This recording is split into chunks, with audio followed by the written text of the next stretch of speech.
Thanks very much for joining us. We're going to start in Greece, where the left-wing Syriza party of Alexis Tsipras has been returned to power after winning the country's second general election this year.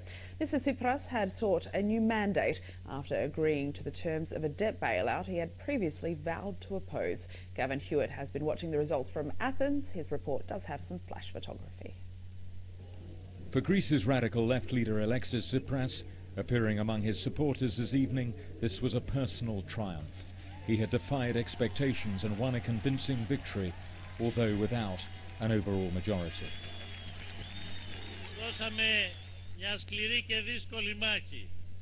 I want to thank you from the bottom of my heart for this great victory, he told the crowd. I feel vindicated because the Greek people gave us a clear mandate to continue the struggle to raise up our people's dignity. His supporters, subdued during the campaign, were celebrating tonight the victory of a man who had vowed to resist austerity in Europe. We love Tsipras. I feel happiness and pride. He's young with good ideas and he's not corrupt. Alexis Tsipras, voting today, had come to power last January, promising to end austerity. But after 7 turbulent months, where he defied enormous pressure from Europe's leaders, he performed a huge U-turn, agreeing to cuts, tax rises and reforms in exchange for a third bailout and keeping Greece in the Eurozone.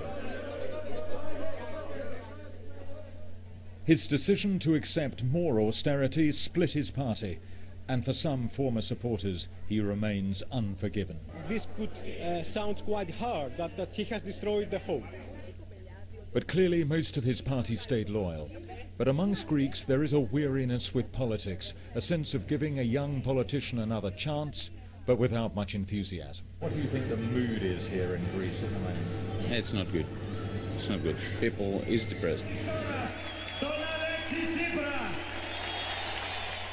Winning over voters is one thing. The challenge now is that he must enact tough reforms, including the pension system, by November. If he fails to meet the targets, then doubts will return about Greece's place in the Eurozone. For Alexis Tsipras, this could prove to be a tough time to be Prime Minister again. With the third bailout secure, Greece is off the critical list. But the crisis has not gone away. Huge questions remain, not least the high levels of Greece's debt, which are clearly not sustainable. There will be mixed feelings in Europe about Alexis Tsipras' victory and whether he will restore stability to a country with a broken economy. Gavin Hewitt, BBC News, Athens.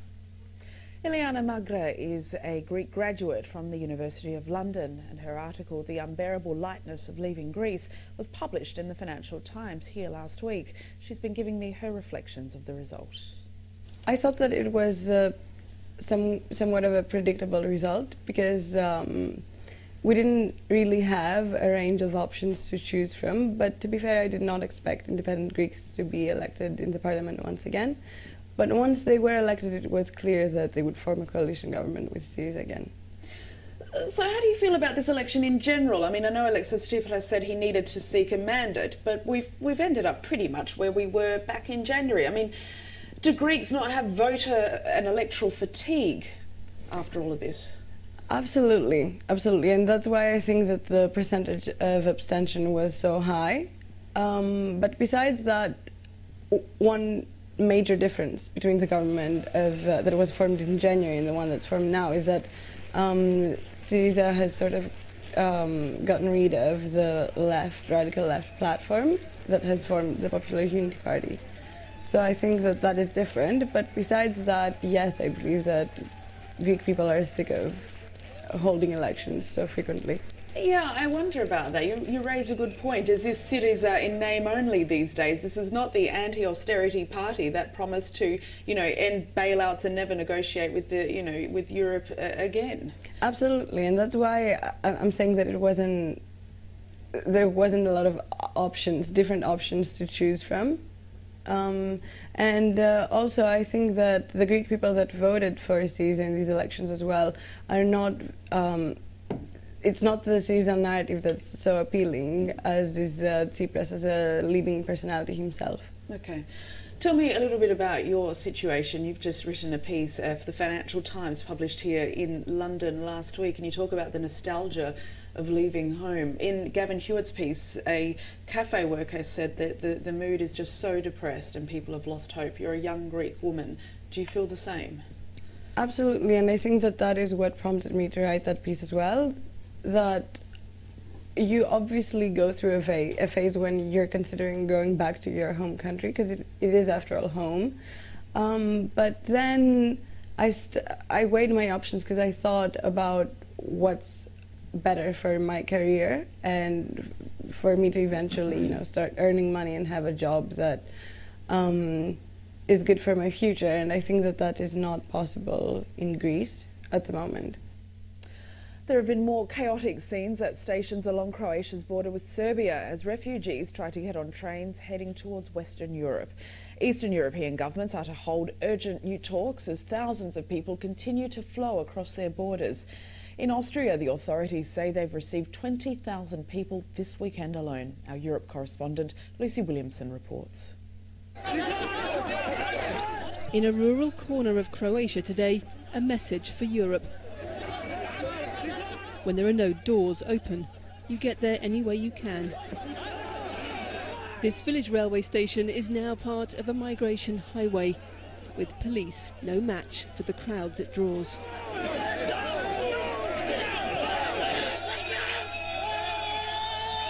Countries all along the route have been keen to pass them on.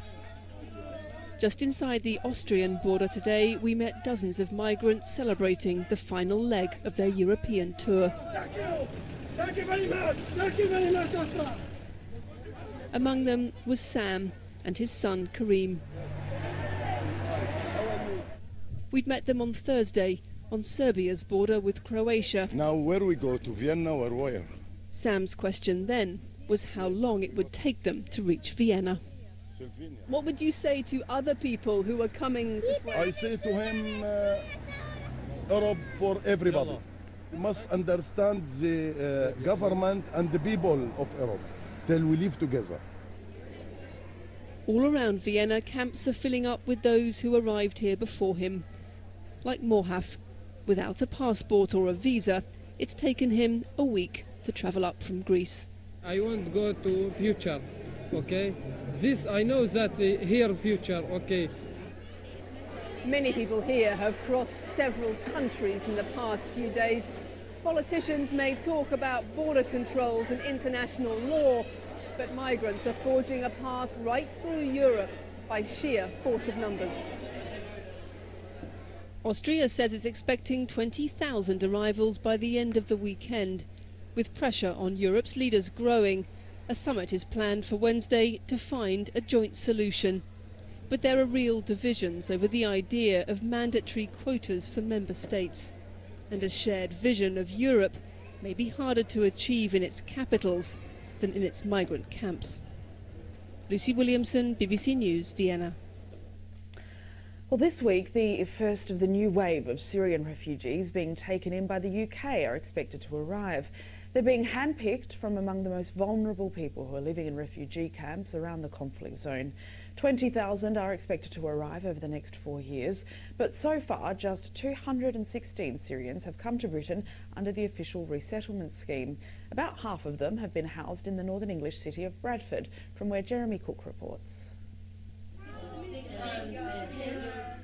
A new country, a new life, and a new language. How can you make an appointment with the doctor, GP, or with the dentist? This is a crash course, not just in English, but also in the basic life skills needed to make Britain their home. We've done at the chemist, okay. These refugees are among just 216 taken in so far under the government's official scheme. Vitamins. More will follow these early arrivals. We're getting a first look at the government's official response to the growing crisis, bringing people to Britain, to Bradford, to Sanctuary. People land in the UK, very strange country to them, I'm sure, different norms, culture, The first thing is making them feel safe, secure and welcome, which we do when we meet them at the airport. With the destruction in Syria, there's growing pressure on Britain to help. Councils want more details on who will take on the long-term costs. So far, the government is committed to paying for the first year. For Ahim, it means a future a world away from the family home in Homs. She was born a refugee in Jordan, is now safe in Yorkshire, to the huge relief of her dad and mum. Yes, of course, we are very happy. Now she is guaranteed an opportunity to study and to build a future. That is so important. We can all see the situation in Syria, and in Jordan, things are getting worse. None of it is easy, but the family here thank God and the UK for their luck and hope other Syrians can also be helped soon. It's like pulling them out of the depths of the hell they are living in. It's bringing them to safety. They want to live in security, nothing more. Does she have to pay? Back in class, Suha and Abdulaziz are working hard, making the most of their new security, determined to find employment and build a better future. Jeremy Cook, BBC News, Bradford. A few more stories to bring you this hour, and reports from northeastern Nigeria say there have been 3 explosions in the town of Maiduguri. An eyewitness said that the attacks happened near a mosque. Unconfirmed reports say at least 8 people have been killed, many others injured. Maiduguri in Borno State has been the target of many attacks by the Islamist group Boko Haram. No one's claimed responsibility for the blasts. On a visit to China, the British Finance Minister George Osborne has announced that the UK has given loan guarantees to encourage French and Chinese companies wanting to build Britain's first new nuclear power station for 20 years. The plant in southwestern England is expected to produce 7% of the UK's energy needs from 2023. A veteran zookeeper has been attacked and killed by a Sumatran tiger in New Zealand. The 43-year-old woman, who had been a zookeeper for more than 20 years, she was at the Hamilton Zoo. It will now remain closed until Thursday while police investigate. Sumatran tigers are a critically endangered species, with less than 400 still living in the wild. Please do stay with us here on BBC News. Still to come. Tributes have been paid to the best-selling author Jackie Collins, who died after a secret battle with breast cancer.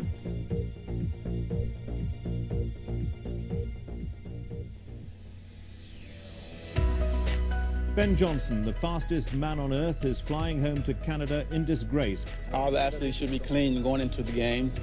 I'm just happy that justice is served. It is a simple fact that this morning these people were in their homes. Tonight, those homes have been burnt down by Serbian soldiers and police. All the Taliban positions along here have been strengthened, presumably in case the Americans invade. It's no use having a secret service which cannot preserve its own secret against the world. And so the British government has no option but to continue this action, and even after any adverse judgment in Australia.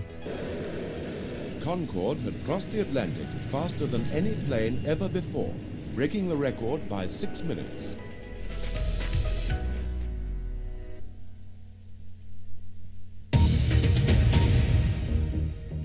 Hello again, you're watching BBC News with me, Daniela Ritorto. The latest headlines. The left-wing Syriza party has won Greece's general election. It's pledged to fight for a cut in the country's foreign debt. There have been more chaotic scenes at railway stations along Croatia's border with Serbia as refugees try to get on trains heading towards Western Europe. Pope Francis has met the former Cuban leader Fidel Castro and celebrated Mass in front of tens of thousands of people in Havana at the start of a trip to both Cuba and the United States. He's been credited with helping to broker their thaw in relations. Our religious affairs correspondent Caroline Wyatt is travelling with the Pope. She sent us this report. High in the heavens above, Pope Francis paused to chat and joke with journalists as he travelled to Havana.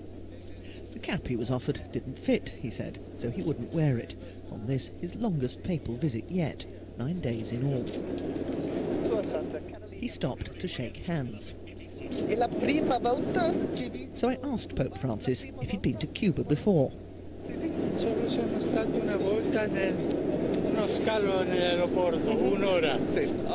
Just once for an hour at the airport on a stopover, he told me. This time, though, his plans are rather more ambitious. And he's a leader who's not easily blown off course. Greeted warmly by the president, Raul Castro, the Pope arrived here as the man whose intervention helped smooth the way for communist Cuba and capitalist America to resume relations after decades of Cold War hostility.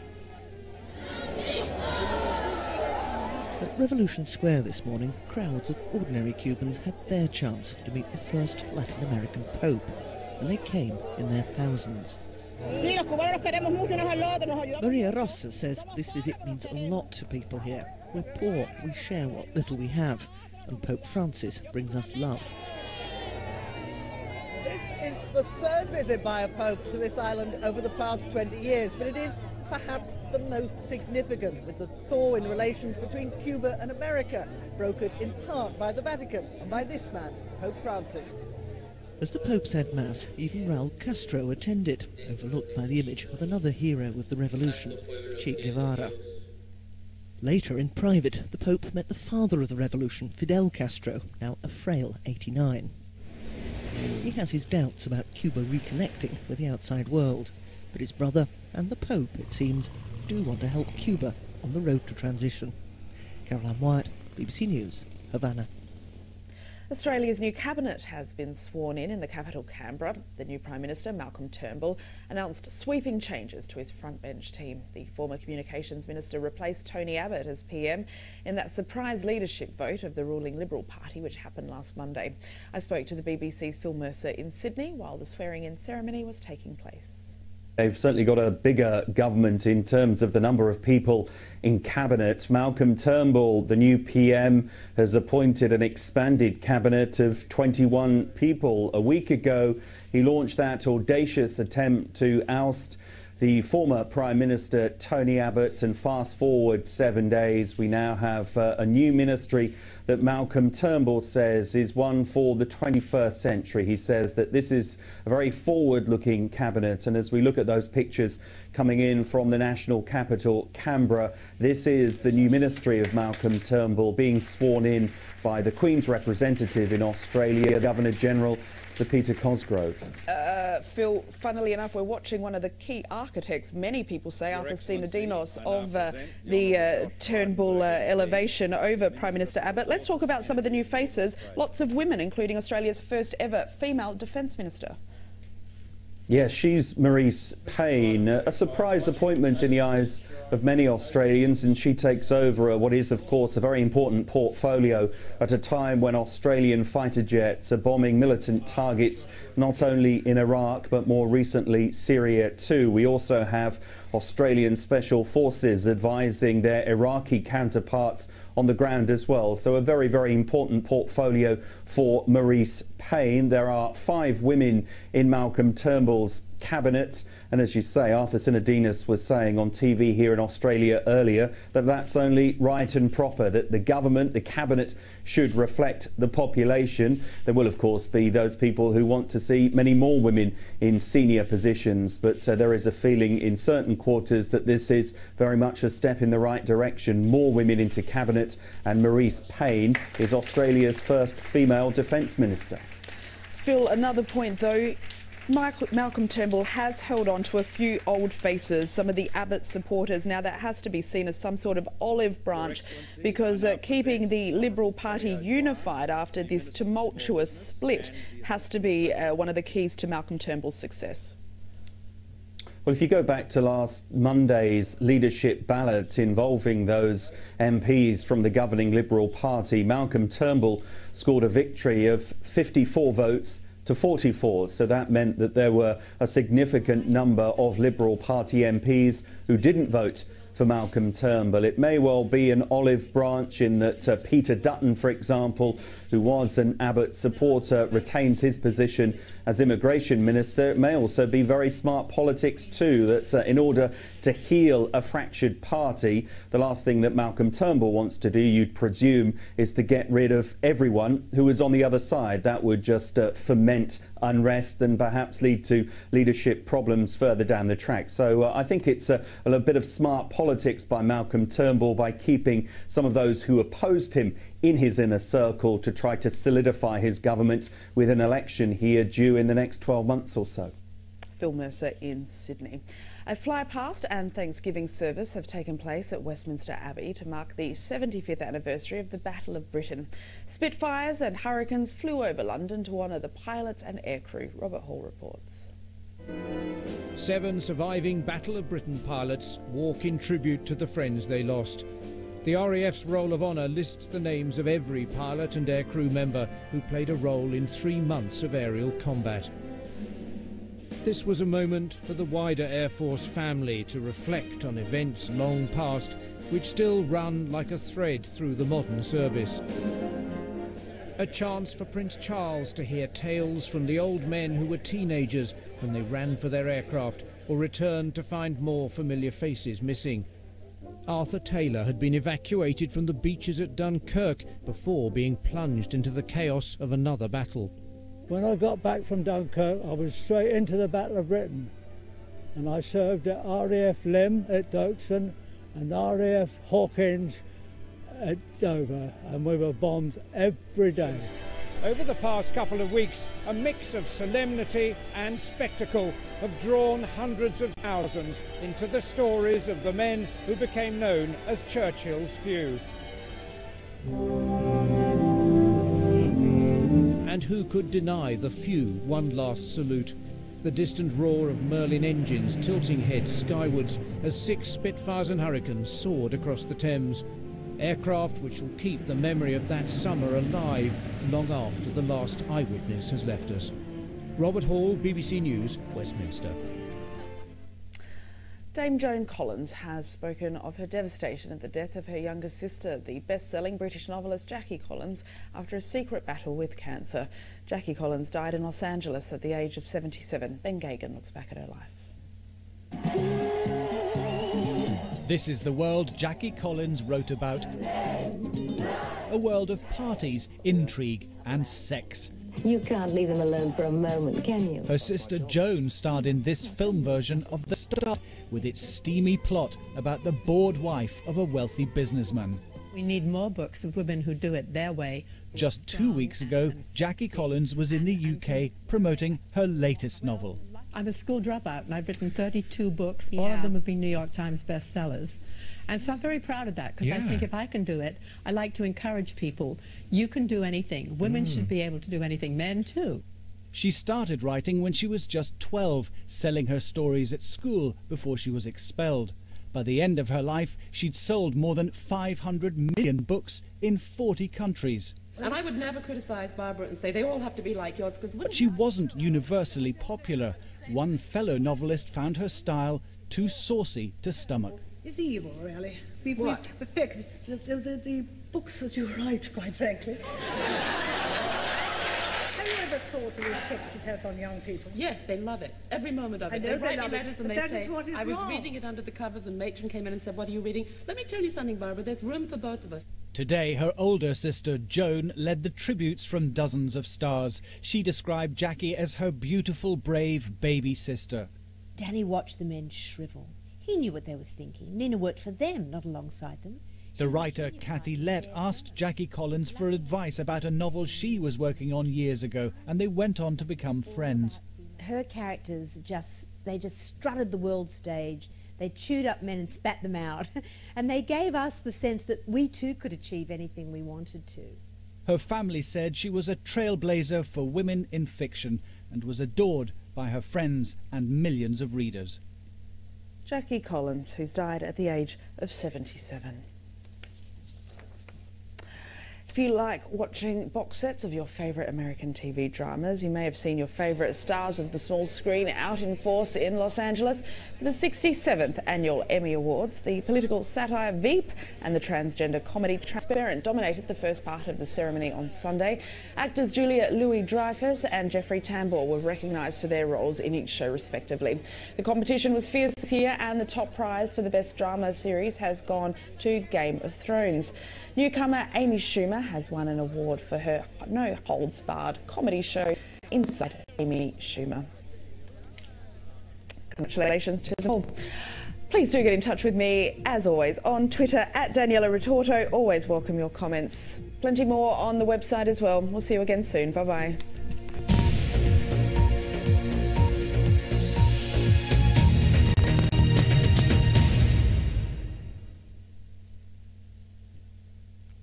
Hello there. After a fairly fine weekend weather-wise for most places, things are changing somewhat as we head through this new working week. And that's down to the fact that we're going to see unsettled conditions moving in from the west, from the Atlantic. This weather front has been heading its way in from the west over the past few hours, bringing rain to parts of Wales, the southwest of England, northern England too, as we move through the early hours of Monday morning. So let's take a bit of a detailed look around our country then. By 8 o'clock in the morning, that rain will be sitting across parts of Cornwall, Devon, through Wales as well. The odd heavier burst, particularly on the hills. A little bit drier though first thing across the southeast of England and East Anglia, but the cloud building here milder compared to recent nights. Across northern England though, on and off outbreaks of rain through the morning. It should clear through fairly quickly. Northern Ireland and western Scotland in the brighter, clearer skies really from the word go, with a few showers, but we're holding on to low clouds, hill fog and some drizzly rain across the eastern side of Scotland first thing. So this weather front that's bringing all this cloud and rain will shift its way gradually eastwards through the day, pushing into the London region by around about lunchtime, and then clearer skies following from the west, pushing their way across the country during the afternoon. So a return to sunshine and showers for Wales, Northern Ireland and for Scotland later in the day, but those temperatures down a notch certainly on recent days, between around about 14 to 16 Celsius. Then, once we lose eventually this weather front during a Monday evening, we're going to start to see the next frontal system moving in during the early hours of Tuesday. So further showery rain at cards, low pressure still in charge of things, nothing too heavy, but Tuesday really will be a day of sunshine and showers. Most of those showers later in the day across the southern half of the country. A cool breeze coming in from the northwest with temperatures just 14 or 15 Celsius. Then rolling through Tuesday night now and on into Wednesday, as we lose the influence of that low pressure, a ridge of higher pressure building through the middle part of the week. So I think for Wednesday itself, not a bad day at all. It could be a little bit chilly first thing, but we're expecting some sunshine for most places. Cloudier skies pushing in from the northwest with some rain heading into Northern Ireland and the west of Scotland later in the afternoon. But ahead of that, in the sunshine, we could see 18 Celsius or so for the London region. And Wednesday brings the next game of the Rugby World Cup. Scotland taking on Japan in Gloucester. And we should see sunny spells here. Temperatures, though, only at around about 15 Celsius on Wednesday. Then the weather is looking a little bit mixed as we head towards the end of the week. After a bit of a drier day on Wednesday, rain moving in from the west later on. So for Thursday, I think many places will see some showery rain at times, but equally some brighter spells. So that sums up the week ahead for you. There'll be some rain, also some drier, sunnier interludes, but wherever you are, quite a cool breeze. Bye-bye.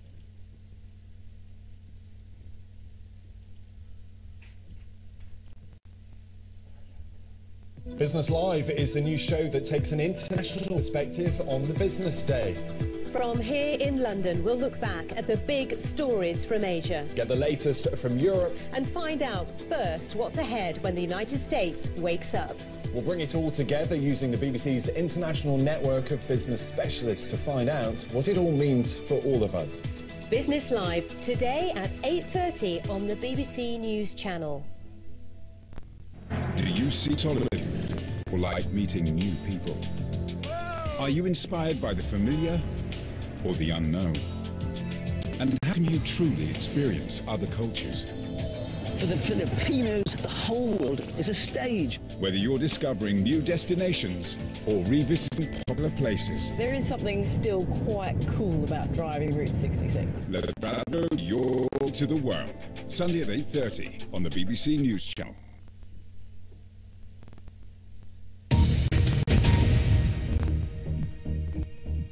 You're watching BBC News with me, Daniela Ritorto. The latest headlines.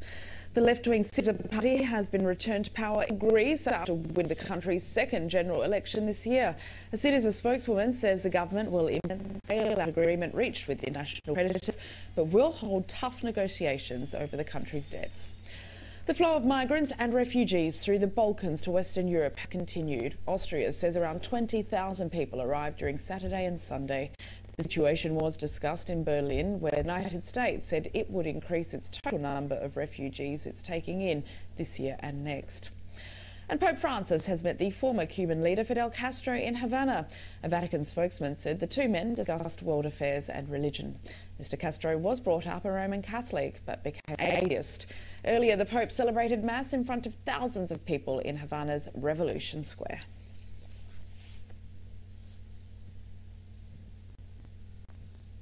And that's it for me for this very early Monday morning. I'll be handing over to Adam Nawaz next, but first it's time for Hard Talk. Bye-bye.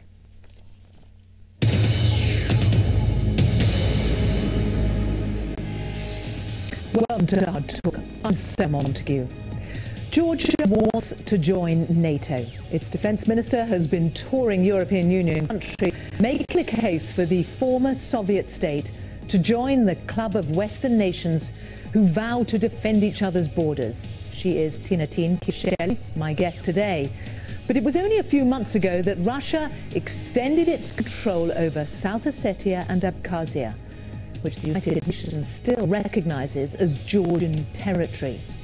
So is NATO prepared to face up to Russia over Georgia?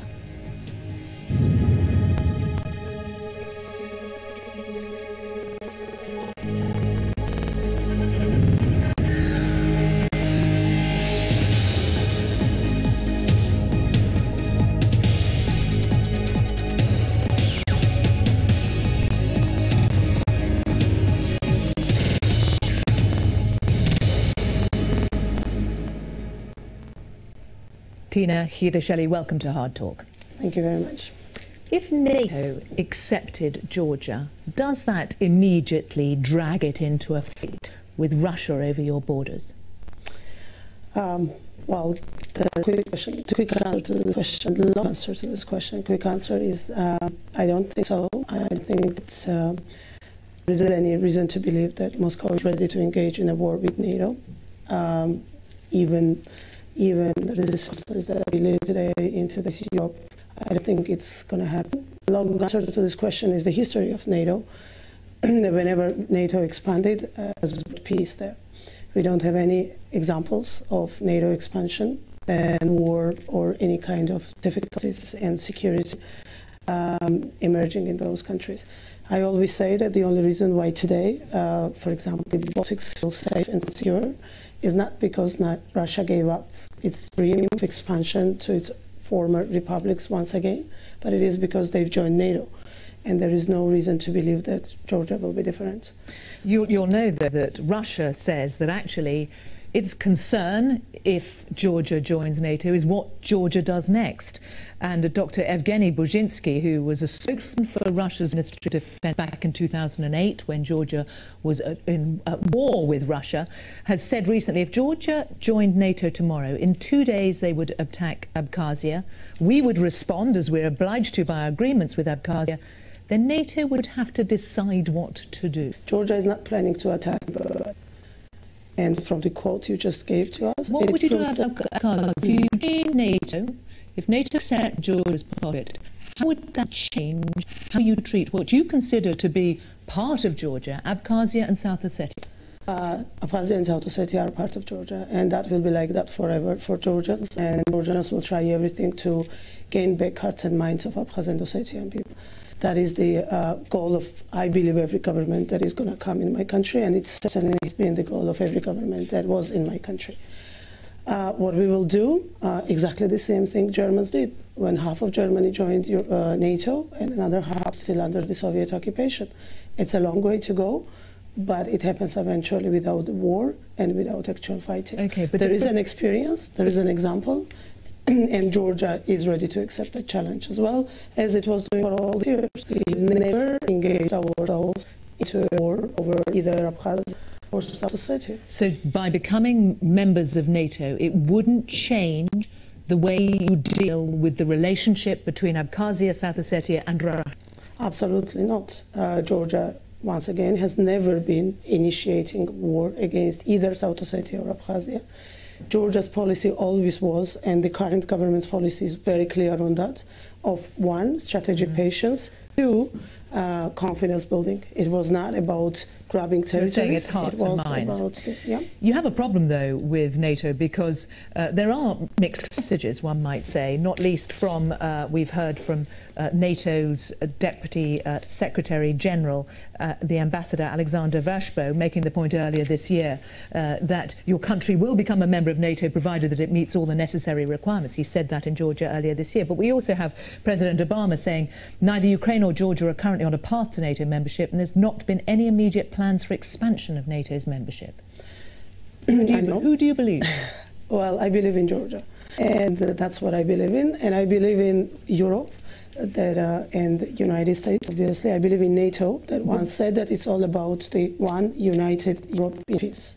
If it is all about the same mission, then that's what I believe in. And Georgia is part of Europe, and Ukraine is part of Europe. And talk about one united European peace, then it cannot exclude Georgia or Ukraine or Moldova. For that matter, well, Moldova is not intending to join NATO, but when we talk about... So irrespective of what President Obama says, or indeed of the French president in March this year, saying France's position is to turn down being members, we consider expanding NATO is not a priority at this time. Well, those are the most important opinions and the most important statements, but we also remember statements from the end of the 90s when lots of countries were saying that there was no way Baltics joining NATO or European Union in a foreseeable future. And then overnight, basically, those opinions have changed and those decisions have changed. Not because somebody was wrong when they were making those decisions, but because the political situation was different. So we are absolutely sure that in today's changing world and today's changing Europe, particularly in our parts of the world, in our parts of the Europe, there is a lot for 1 year before we get to Warsaw Summit, that will change. And there will be a window of opportunity for countries like Georgia to get on this path. You say that Georgia is part of Europe, that you look at the history and countries that join NATO are safer. But look at the example of Ukraine, which partly as a result of closer ties with Europe and NATO, found itself in a difficult situation, which many people, even in the West, said that the Western approach was a provocation to Moscow, that it was no surprise that Moscow felt threatened and wanted to protect a country that it is emotionally tied to, in the same way, arguably, that it is with Georgia. Well, before Ukraine, there was Georgia in 2008, and it was exactly the same. And unfortunately, that time, because some didn't deliver the promise that was given to Georgia as to granting Georgia membership action for NATO. This is exactly what was understood by Moscow as an invitation for an invasion into Georgia. It actually happened in August. So we take both examples. These are two countries where people are actually dying in wars with the European Union and NATO flags in their hands. Are you saying that Russia's approach in 2008, where the incursions, the control of South Ossetia and Abkhazia, and what happened in Ukraine, not happened if both were now part of NATO? I'm 100% sure about that. I have no reason to believe otherwise, and also there's the fact that prove my opinion being right. Once again, I said it at the beginning, when you look at politics today, it's a fact. And it's a proof. Can you see how Russia would feel provoked, though, by the West coming into its backyard, coming into its neighbour, coming into a former Soviet state? Russia is provoked by the mere fact of Georgia being an independent state. It's already there. Just the fact that Georgia is an independent state without the influence of Russia, with no control from Russia, is already a provocation for them. So there is an answer. Yeah, okay, we can forget about Georgia. We can forget about the whole story of 25 years of fight for independence and freedom, Euro-Atlantic path. That's not acceptable for us, but there might be people out there who might be thinking that. We are going to fight this fight. We know it's our fight. I agree with Ambassador Vashbo, absolutely, that Georgia needs to make its homework more and more. We need to be straight A students that we are trying to be, no doubt about all those things. But when we talk about NATO or European Union, for that matter, being provocative in any action, whenever this action is towards Georgia or towards Ukraine, for that matter, it's a very big misunderstanding or simplification of the situation. Many people in Russia feel that whether it's Georgia or Ukraine, that it is part of their, I mean, the description by a former ambassador to Russia, it's they were having a limb amputated. Well, again, that was exactly the same thinking towards any country that is a member of NATO today. There is nothing else I can say. And the West should just been like that always, okay, and it will be like that always. We just opened together with Jan Stoltenberg on 27th of August, JTAC, the Joint Training Center, Joint Center of NATO in Georgia. And immediately, like in the matter of 5 minutes, there was a press conference done by the MOD in Moscow saying that NATO opening a training center in this is a provocation towards Moscow. Okay, we get it, we understand it. These are kinds of statements that they keep making, but it does not mean that we should stop. Okay. Georgia should stop, or Brussels should stop, any other capital for the man. But NATO doesn't seem to be, your love for NATO almost appears unrequited, because although they say things like, and Jens Stoltenberg, who's Secretary General, says NATO will continue to stand by Georgia. I wonder if you think that's good enough. Do you feel betrayed by them? Because it's taken a long time to get to this point, and no evidence it's going to get any closer. It's good enough for a while. It was good enough for a while. It's been 25 years, well, actually a little less, 21 years, that we've knocked first time on NATO doors, and that we were promised that if we perform well, if we do reforms, if we do X, Y, Z, then Georgia will become a member of NATO. In 2008, at the Bucharest summit, that we were so much disappointed, there's still a big positive in it, because there is a communique which says very clearly, very nicely, that Georgia will become a member of NATO. That's the decision of 20 years. This decision stands as a decision, united decision of all the countries. Okay. Do Georgians even care about this? Because you look at the polls and what has happened in the last few years. There was a poll carried out in April this year by Walker's Resource Centre, which showed that, yes, 65% of Georgians approved the goal of joining NATO. That was down from 72% last year. There seems to be a trend away. Similarly, there was an increased support for the joining of the Russian-led Eurasian Economic Union. No. Well, that's not exactly true, because then after that, the organization that conducted the research apologized mistake while making interviews existing European Union and Eurasian Union. That is covered already. But you and they have apologized for it. Exactly. As for the decline, not as many people care about joining NATO. That's not true. Well, first of all, 7% I would say is the highest of all time. 65% down from 72%. All countries that have joined NATO in terms of enlargement. That's one.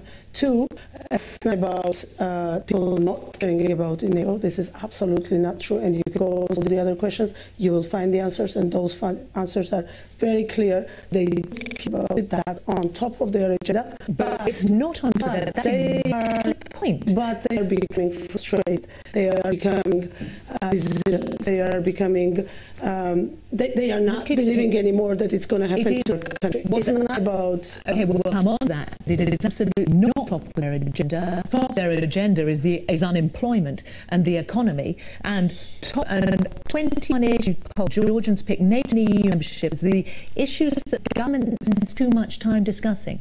You're obsessed with it, the people are not.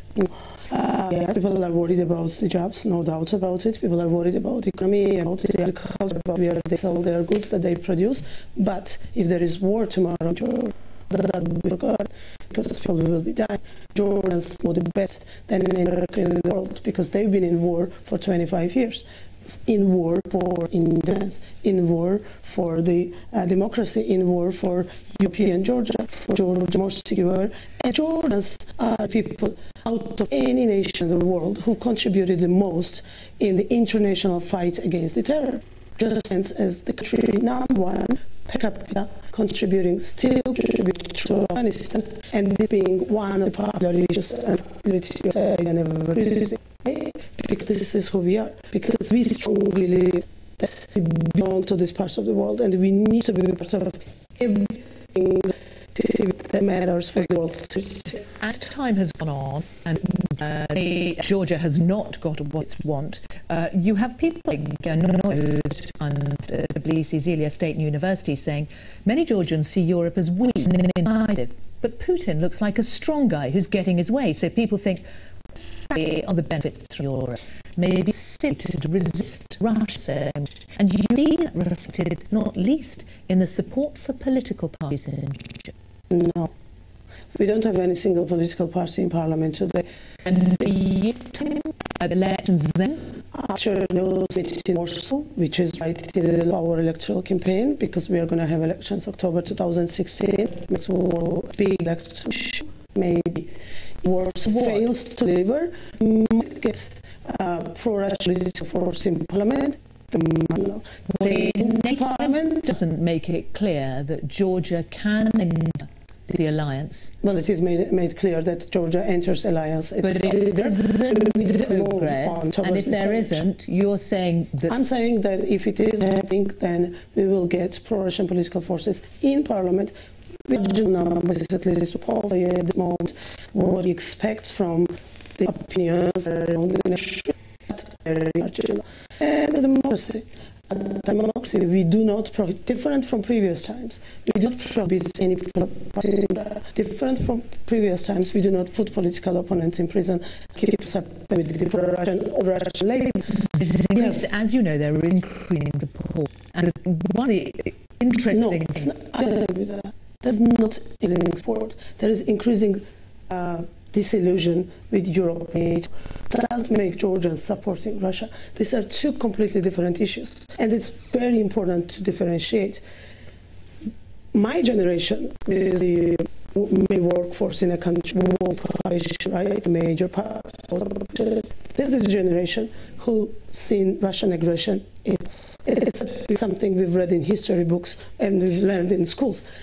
Every family in Georgia has a member of the family who was killed during the 25 years by the Russian soldiers. There is no way. It's very simple. It's as simple as that. There will be no increasing support for Ukraine, Russia, or anything like that. But yes, there is increasing skepticism that Europe, for that matter, are ready to accept Georgia as part of its community. It is there. I'm not denying it. It's there. It's absolutely clear. But it doesn't mean that there is an increase in support. What do you think is going to happen if Georgia, given what is going on, because even this year, a few months ago, deals being signed, what they mean on the ground in South Ossetia, Abkhazia, is a dispute between Russia and Ossetia and Abkhazia. There have been a closening, should we say? I mean, the suggestion that there is no borders between the two on the face, Russia has moved its border, in fact, inside Georgian territory. Absolutely. What is this doing for? Is there a chance of a repeat of the 2008 war? Well, just to add, to make it more dramatic, what you just described, it's not just the agreement that they with Ossetia and Abkhazia. It's not just opening embassies on the territory of Abkhazia, having 6,000, all of 6,000 Russian soldiers on the ground on permanent basis, but it's also kidnapping of the people on the daily basis on ABL. It's kidnapping. I mean, Georgians going for collecting mushrooms being kidnapped by the Russian militaries. Disappearing? Are you saying? They're not disappearing. They are then restored for 48 hours, 7 hours, banning.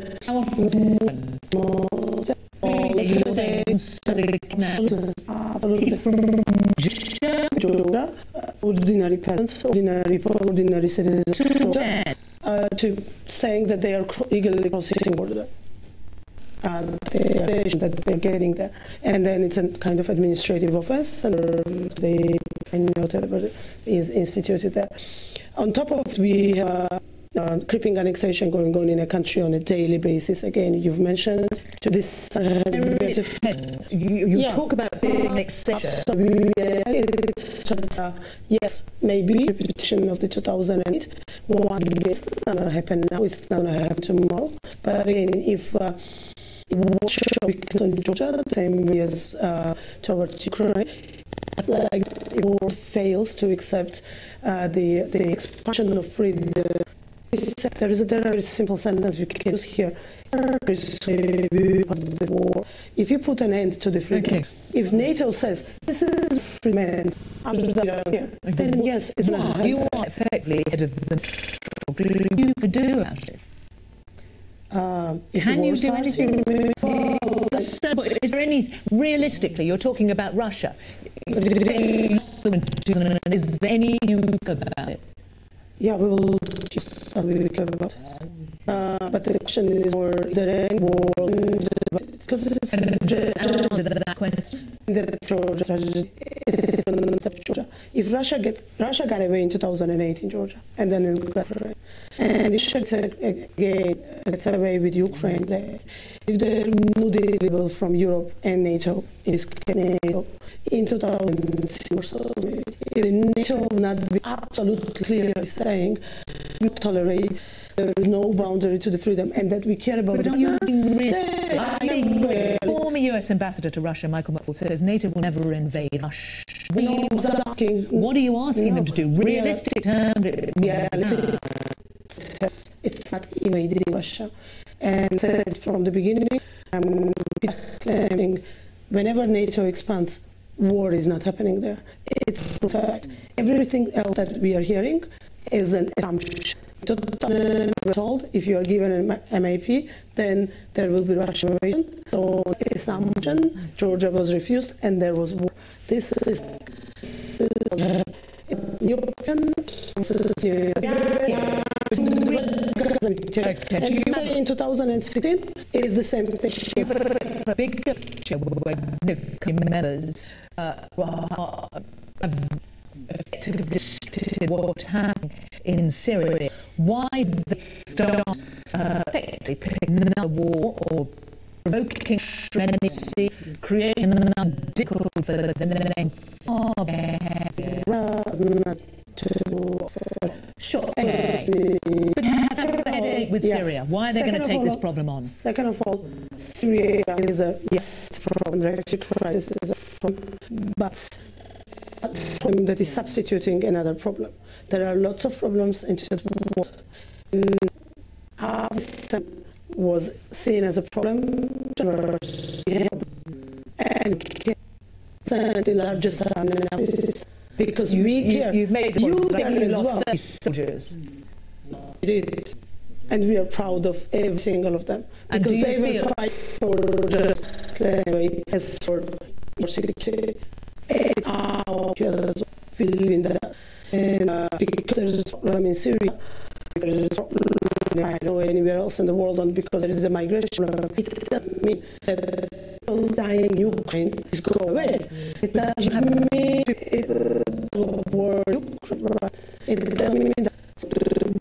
Syria, are you doing enough? Because there are those who say that Georgia is effectively you don't have enough control over your borders to prevent people going onto Syria. The same way UK. Georgia doesn't have more soldiers. UK citizens are there. I mean,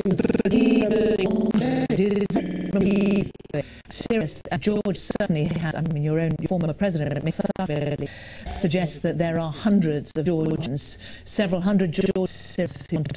My former president says many things that are absolutely. I'm not going to recommend. Of course, he's wrong every.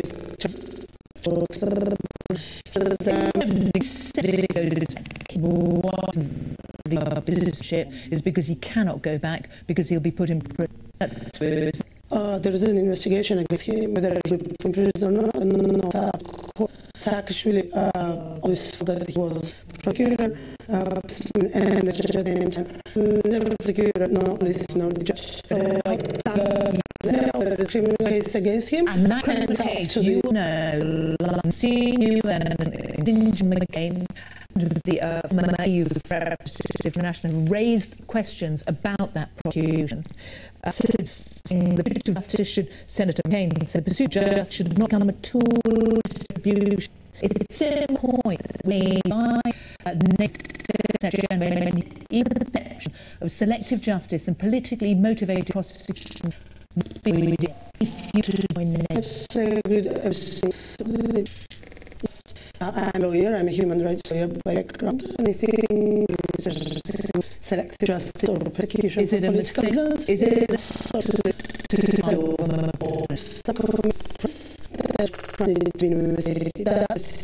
to create human being? That human being needs to be British. If that man we have to be president or he as nobody said just nobody should stand above the law. The already, which say very clearly that he was in cases. Strasbourg courts requested from Georgia. You say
the economy in 4 years, and that trend is anytime soon.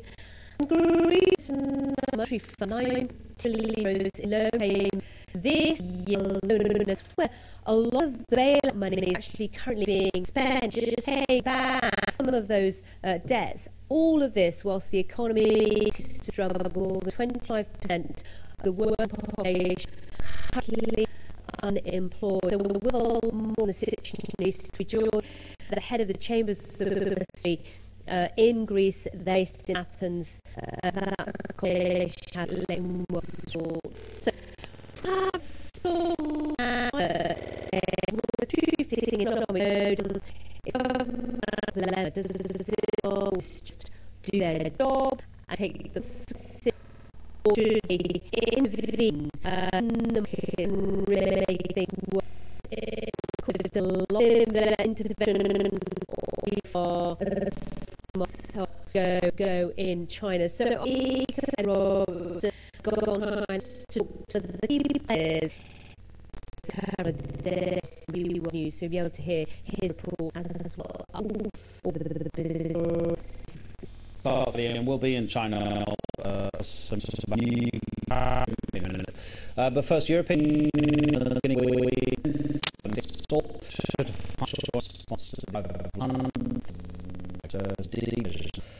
should accommodate views.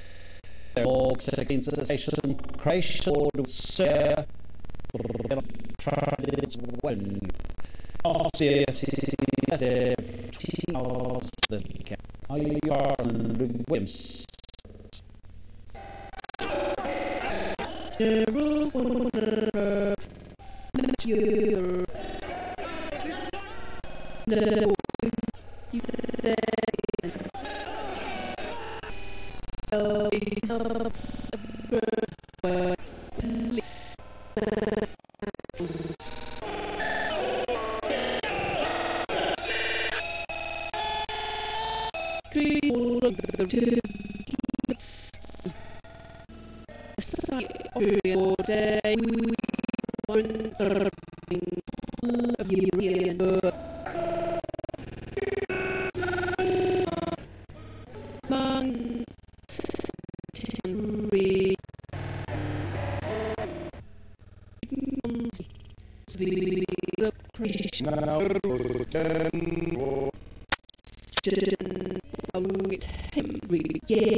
Okay.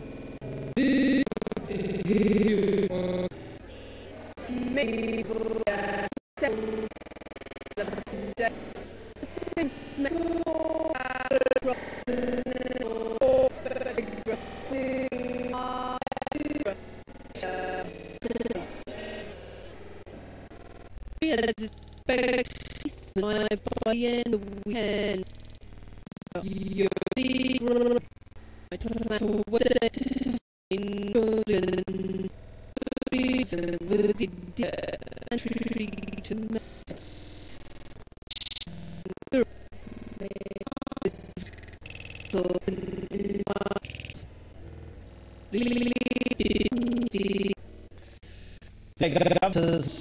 for 2 billion on certain first nuclear power station. Highway finances by the in Somerset in the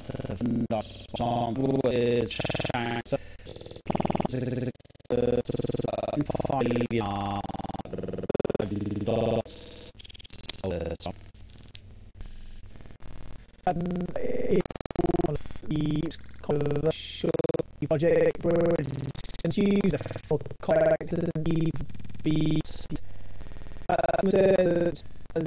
plus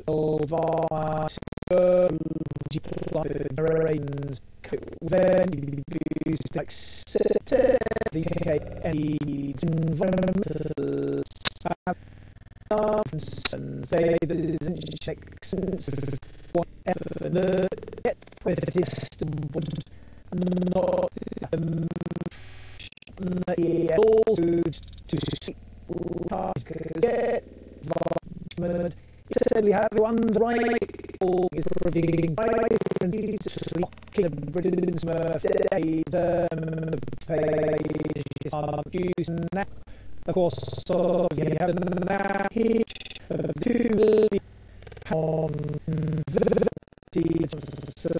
or the device the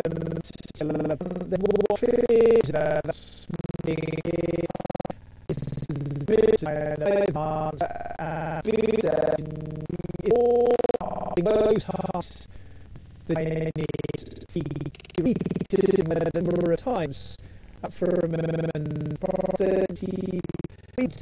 the UK time best in the years. Some of other main reasons my duty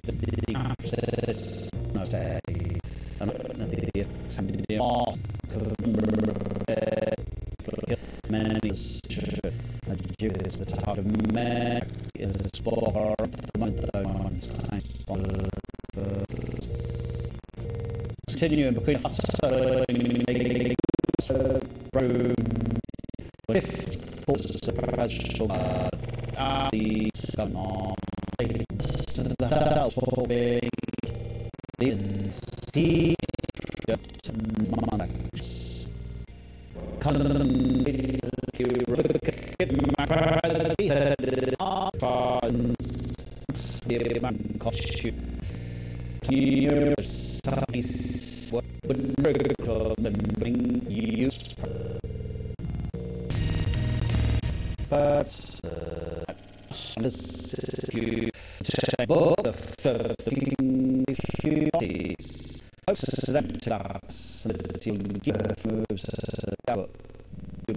weren't until recently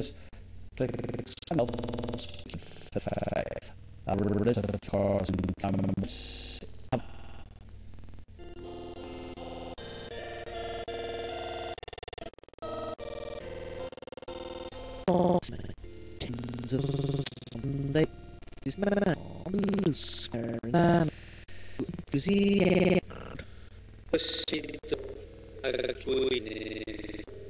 many waited hours short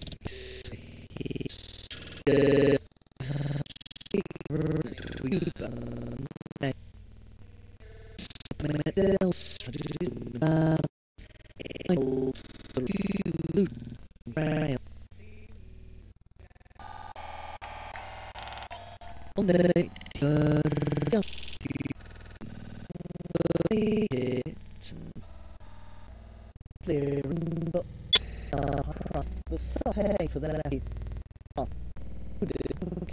imprisonment. But today the image with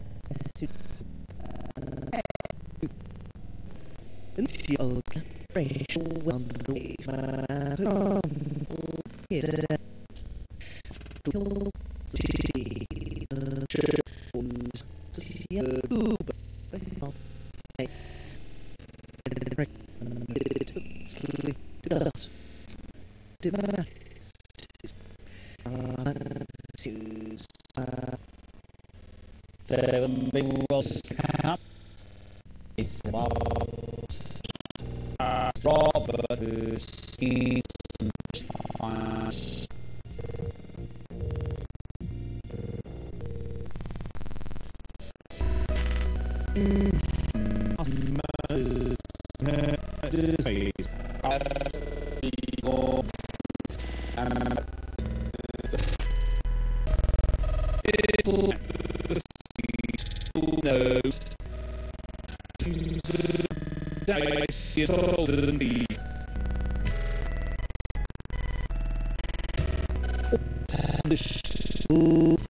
strength News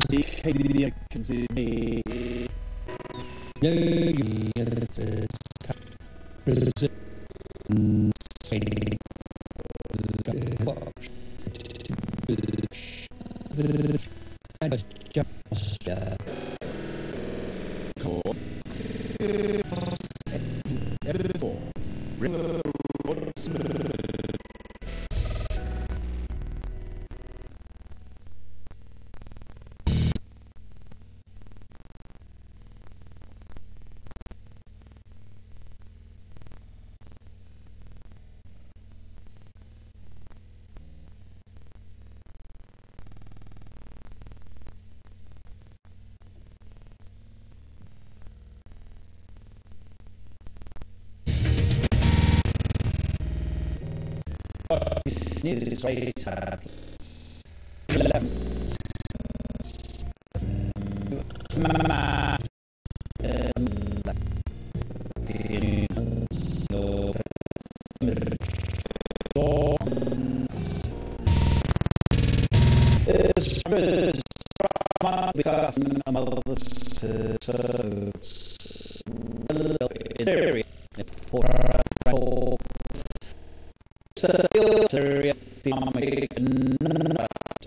Moscow.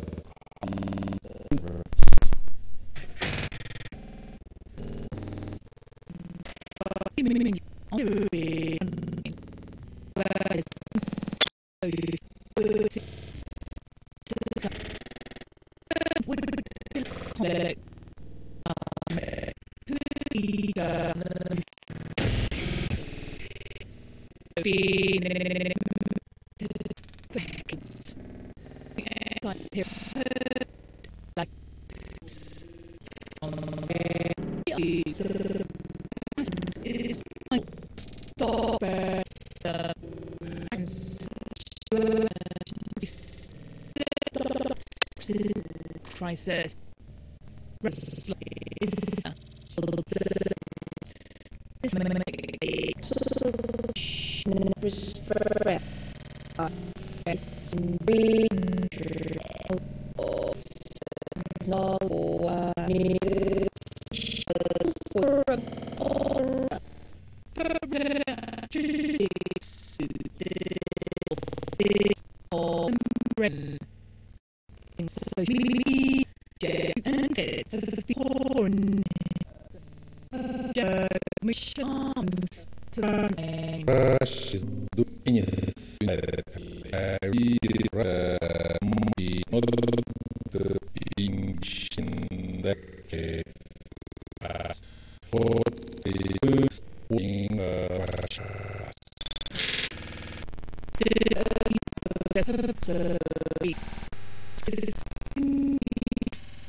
This is level with the tissue